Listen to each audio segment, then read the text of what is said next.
There's the law of responsibility. One of the karmic laws, the mystical laws of karma, is responsibility, the law of responsibility.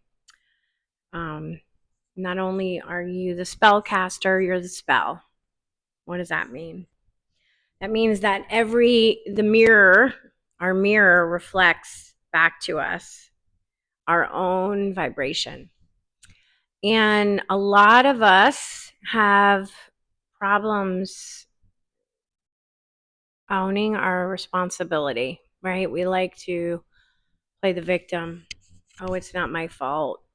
They did it. They caused me to act this way. I'm only in this situation because, they did this to me, whatever.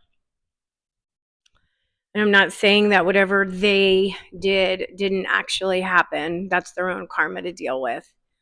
But it's easy to blame other people for our actions. And I know a lot of people who do that and will refuse to take responsibility, right? They put it on someone else. And we're seeing this playing out in big global ways, right? I mean, if you just look at politics alone, it's like a projection. Everything the administration says that that the Democrats do, and we end up finding out that it's actually the Republicans just projecting. They're sort of confessing on themselves, right? Because they take no responsibility. And if we want to change things in our life, we have to take responsibility for what we put out, because it comes back to us. It's shown back to us by our frequency. And that's what I mean by you are not only the spellcaster, you are the spell, right?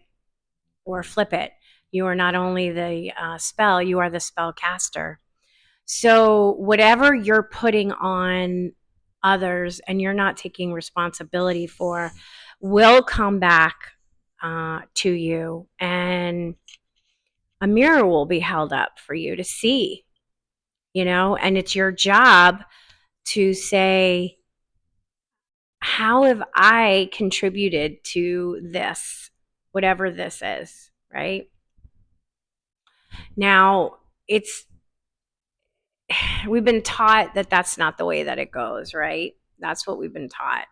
And what's happening is we're breaking down old paradigms and old stories that aren't true. They've been told to us to keep us under control.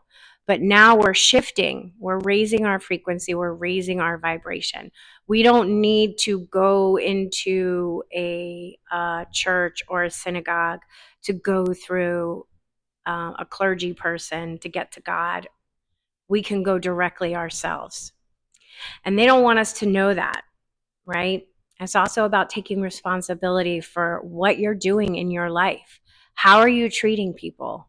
From the person who is driving next to you in the car, to a family member, to a partner, to your children, to your parents. We need to start taking more responsibility for our actions, because that's the only way that what comes back to us is going to change. When we can say, well, you know what? I didn't know any better, but I do now. So now I'm going to take responsibility for whatever it is you need to take responsibility for. It always comes back around. It always comes back around. It's what you give is what you get. And if you're constantly blaming other people for your behavior or your actions, you're just going to get more of that energy and that frequency. If you're the eternal victim, life is going to keep showing up for you to sell your story to the rest of us. Say, see, I told you I was the victim. Well, you get to be right. And that's what karma is. It's funny because so many people say, oh, they'll get their karma, when something happens to them. But then these same people have no idea that, it's going to come back to them, right? Like, what do you mean? What do you mean? You get your karma too, just like everybody else. Oh, no. Well, in the million and one excuses, that's not taking responsibility. It's time to take responsibility. All right.